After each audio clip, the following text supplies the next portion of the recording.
Махаббат өмірдегі ең тәтті және құпияға толы сезім. Бірақ ол қайдан келеді?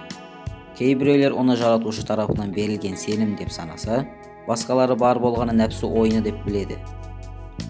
Ал көптеген ғалымдар болса, бұл организмнің биохимиялық реакциясы деп біледі. Махаббат әркімге түрліше әсер етеді. Сондықтан оның болжамы да әртүрліше.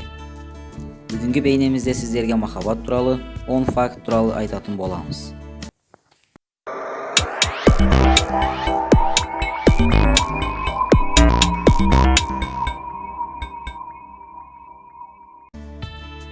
Бірінші, моногамиялық махаббат өмірде бар.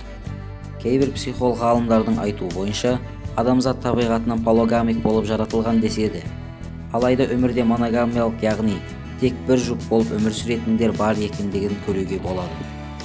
Мысалы, гиппон, аққу, қасқыр, албатрос секілді жануарлар өз өмірлерін тек бір жұп болып өткізеді.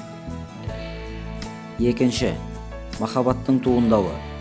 Ғашықтық көп жағдайларда танысқан сәттен бастап 4 минуттың ішінде пайда болады. Үшінші, ғашық жүрек. Ғашық болған жандар бір-бірінің көздеріне тесіле тік қараған кезде олардың жүректері бірдей қалыпта соғады. Мұндай процестерді ғалымдар осы уақытқа дейін анық бір болжам айтқан емес. Төртінші, денедегі ауырлық. Сүйген жаныңызды құшақтау ауырлықты азайтуға себеп болады. Өйткені бұл кезде мида ауырықсыздандыратын гормондар бөлініп шығады. Бесінші, ұқсастық. Тәжірибелердің көрсеткіштеріне назар салсақ, көріністерінен бір-біріне ұқсайтын жұптар бақытты өмір сүреді. Алтыншы, бірдей көзқарас.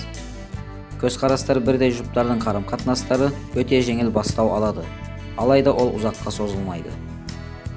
Жетінші, жүректің жаралануы. Жүрегіме азап бердің деген сөз бекерге айтылмаған.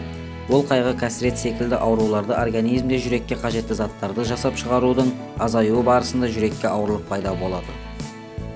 8. Ғашықтық. Ғашықтық бір жылдан көпке созылмайды. Бұдан кейін не бағыныштылық, не болмаса көңіл суып кетушілік жалғасып кетеді. 9. Адреналин. Экстремалды қауіпті жағдайда адамдар сүйіп қалу жағдайы көптеп кездеседі. Мұндай уақыттарда адамдардың организмдерінде адреналин көлемі ұлғаяды. Ол болса, махаббат гормонымен бірдей. 10. Сүйгенінің немесе оның суретіне тесіле қараған кезде, ғашық адамның көздерінің қарашықтары ұлғая түседі.